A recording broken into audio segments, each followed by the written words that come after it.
Welcome to This Week in Health IT, where we amplify great thinking to propel healthcare forward. My name is Bill Russell, healthcare CIO coach and creator of This Week in Health IT, a set of podcast videos and collaboration events dedicated to developing the next generation of health leaders. If you missed our live show, it is only available on our YouTube channel. What a fantastic conversation we had with Director for David Muntz, Sue Shade, around what's next in health IT. You can view it on our website with our new menu item, appropriately named Live, or just jump over to the YouTube channel. And while you're at it, you might as well subscribe to our YouTube channel and click on Get Notifications to get access to a bunch of content only available on our YouTube channel. Live will be a new monthly feature only available on YouTube. How many times did I say YouTube in that paragraph? Subscribe to YouTube. We're going to have some great stuff over there. This episode and every episode since we started the COVID-19 series has been sponsored by Sirius Healthcare. They reached out to me to see how we might partner during this time, and that is how we've been able to support producing daily shows. Special thanks to Sirius for supporting the show's efforts during the crisis. Now, on to today's show. This morning we were joined by Cris Ross, the CIO for Mayo Clinic. Good morning, Cris, and welcome to the show. Hey, Bill. Good morning. Well, I'm looking forward to this conversation. We've, This will be episode, 53 in the COVID series, but you're the first one where we're starting to transition the conversation to really emerging from the crisis. And not to be premature, but that's where the thinking is of the leadership at this point of, what steps do we have to take to come out of this?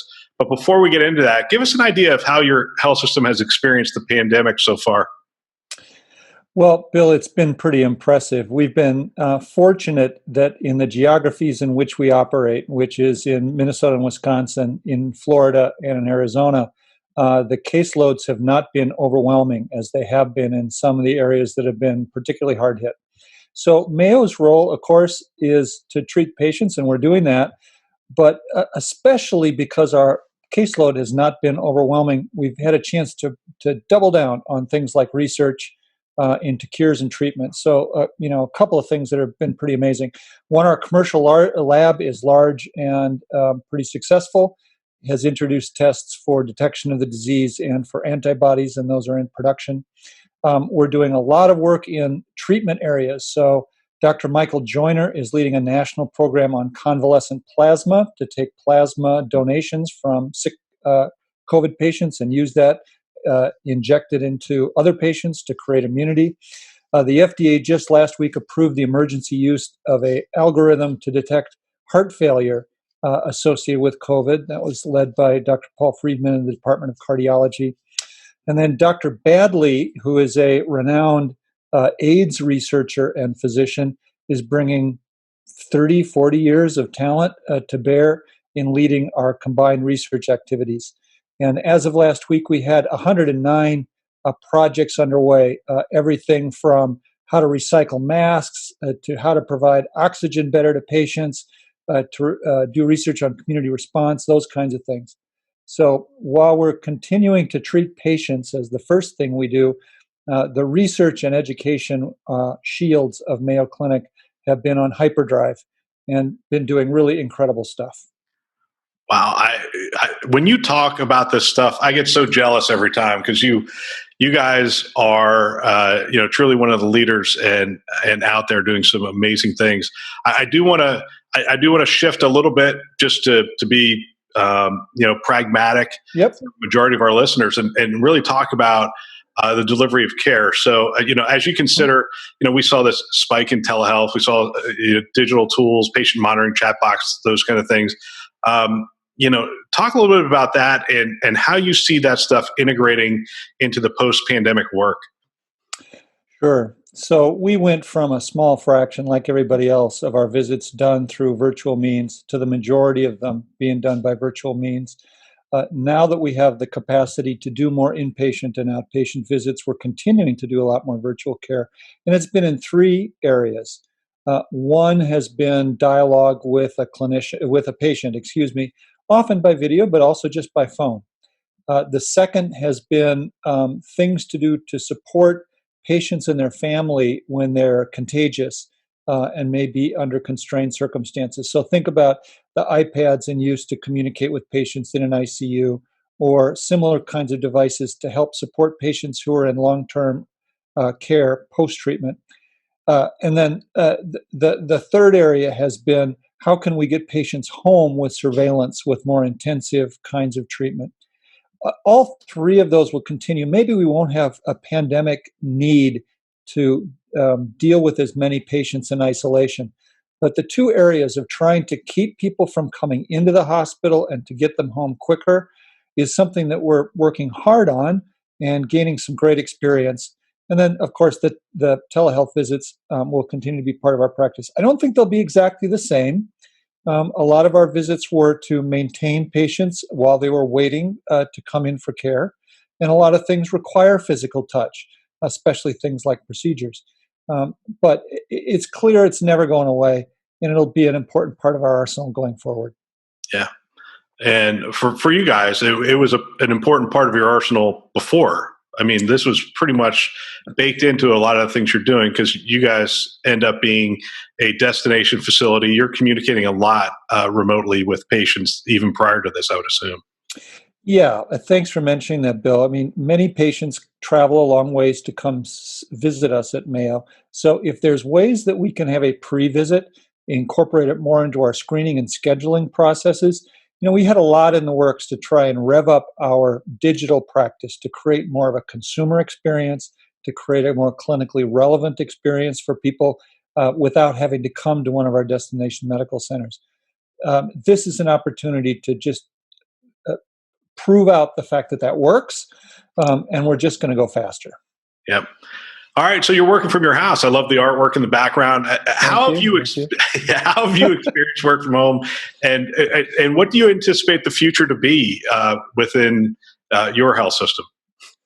So we had very much a face-to-face culture, as a lot of organizations do. We certainly had teleworkers, especially people who could work remote in task-based kind of work like revenue cycle or those kinds of things.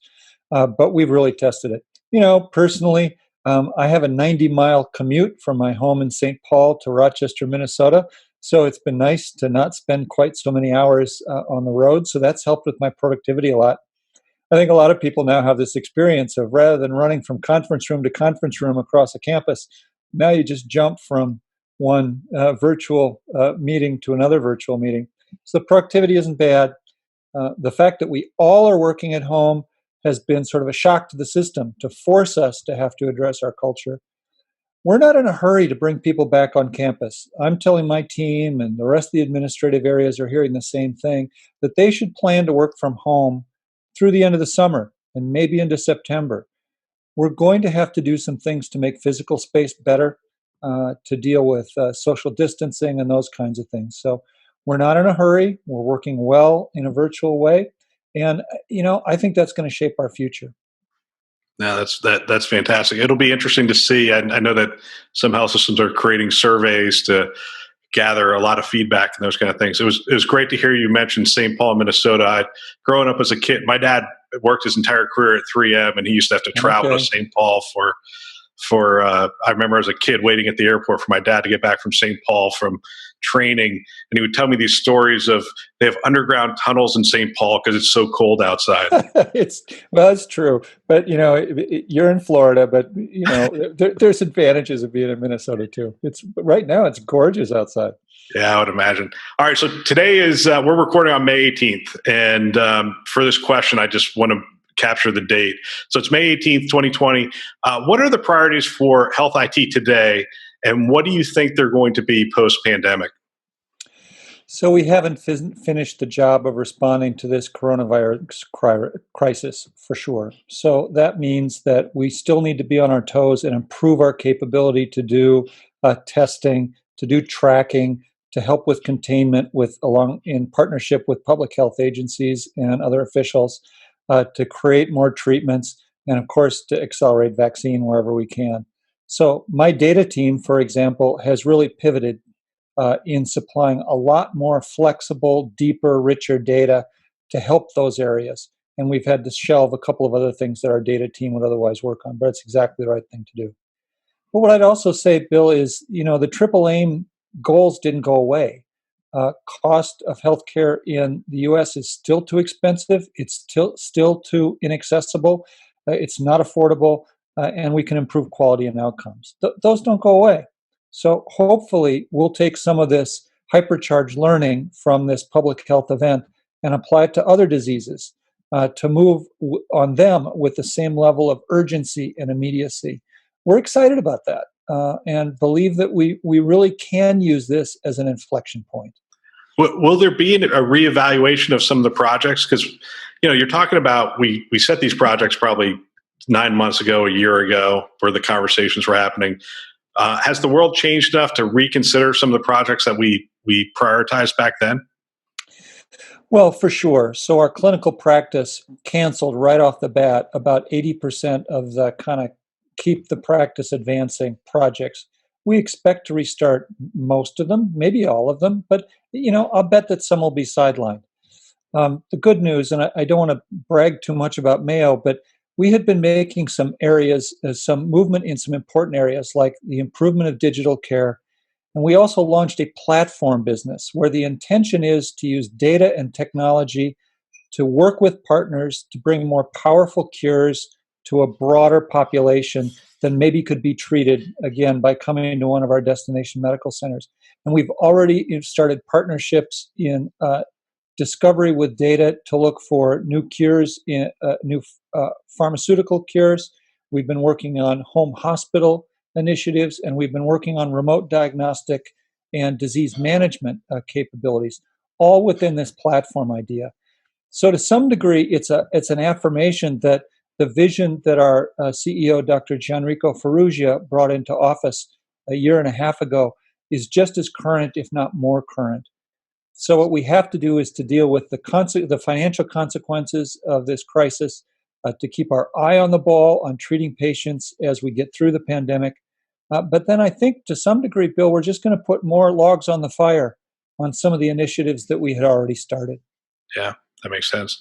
We're seeing signs that claims data is growing, which means the volumes are starting to tick up really across the country. And what kind of things is your health system doing as you expand procedures in the way of safety, in the way of just preparing the health system to receive visitors again? Yeah, it's a great question. And job one obviously is safety, making sure that our patients and our staff are protected from COVID-19 if they come into our clinic. So, healthcare is a very human intensive kind of endeavor. So we have the capability to use our registration and our nursing staff to screen patients, to give them clear indications, to do COVID testing on everyone who needs it before they come to the clinic, and then provide wall-to-wall support throughout our operations. So I'm working with my colleagues in facility and safety and security to help the practice with things like how do we route people around our facility and get people to use less crowded waiting areas. How do we do more touchless things? Fortunately, we have a completely touch-free payment environment. So if someone wants to pay using, Google Pay or Apple Pay, they can do that in our environment without having to touch anything. We're looking at things like signature pads, and we've taken iPads out of circulation. We'd like to figure out how to get those used safely again. So it's kind of 1,000 little things, I think, Bill, as opposed to one big thing. So once we get the safety right, then it's reassuring people that they can come to get care safely. We know that across the U.S., people are delaying care, and that's really a bad thing. You have to worry about the people with chronic diseases who are not getting timely treatment. So we need to reassure folks. And then again, because a lot of people travel to come to Mayo, we have to work with airlines and hotels and hospitality to create a great community environment when people come to see us. Yeah. So as we start to receive patients again, are you planning, I know you're planning. So what kind of planning are you putting in place for a potential second surge if that happens? So we certainly have contingency plans in place. As I said, in most of the geographies in which we operate, the curve got bent pretty well although there's certainly things to worry about in all of our geographies and, of course, nationwide, because we treat patients nationwide. Um, but I think we have a lot on the shelf that is ready to go. There's some of it that was the best we could do in the moment that we're going to want to refresh and make sure it's as good as possible. We've done some things around contact tracing within our environment. One of our occupational health physicians, Dr. Laura Breer, worked with a tech team to create a very rapid and effective contact tracing tool so we can assure that our staff is going to be safe when they are treating our patients. I think we're ready to go. We certainly hope that the second surge isn't significant, but all the data suggests that this is, the first chapter in a long book. The contact tracing solution you talked about, is that something other health systems can implement? So Dr. Breer wrote it up as a white paper, and it'll be published in Mayo Proceedings. It may have already been published actually this week, but it's considered a blueprint as opposed to a tool we can share with other people. It combines some lab results data and our Epic data and some HR data, and kind of glued it together in an agile fashion. So hopefully some other people can use that as a blueprint. But unfortunately, it's not something we can just give away as is, but we are giving away the IP. Interesting. Hey, thanks again for your time. Here's my last question. What do you consider the greatest learning to date from this experience? So, one of the cliches that's not a cliche is, we learned how to do 10 years worth of change in a couple of months. And that's true. The cultural requirements were true. We battle tested a bunch of things. And we found that sometimes good enough is good enough. We always want things to be perfect, especially at a place that's as demanding as Mayo. But we found that, simple, lightweight, good enough is probably okay. The second big thing that I hope will have legs, Bill, is we have been struggling to communicate broadly about our mission to use data ethically and responsibly to drive new cures. And people see that as a trade-off between their privacy rights and the ability to create cures. And I just don't believe that. I think it's a case of and, not or. I think we can protect people's privacy and still use data to advance medicine. And my hope is that people will come out of this understanding that by sharing data and by working together in big collaboratives, not just in the country, but around the world, we were able to address this illness. And hopefully that will make people understand that even while their privacy is sacrosanct, and we're absolutely committed to patient privacy and the security of their data, that there's value in that use of data. And my hope is that that will unlock unbelievable potential, that there's incredible cures that are just waiting to happen if we can use data in more progressive, interoperable, immediate, right now kinds of ways. So I'm excited about that too. Cris, that's a fantastic way to end, which is a segue to, we're going to have you back on to have that conversation. 21st century cures. We have just your work with Google. There's so much to talk about, but for another time, thanks again for your time and coming on the show today. You bet, Bill. Thanks for doing these shows. They help us all learn from each other and they help us advance. It's really been a service to the country and our industry. Thanks very much, and I'm honored to have been here. Thanks, Cris. Take care. That's all for this week. Special thanks to our sponsors, VMware, Starbridge Advisors, Galen Healthcare, Health Lyrics, Sirius Healthcare, and ProTalent Advisors for choosing to invest in developing the next generation of health leaders. If you want to support the fastest growing podcast in the health IT space, the best way to do that is to share it with a peer. Send an email and let them know that you value and you are getting value out of the show. And also, don't forget to subscribe to our YouTube channel while you're at it. Please check back often as we will continue to drop shows until we get through this pandemic together. Thanks for listening. That's all for now.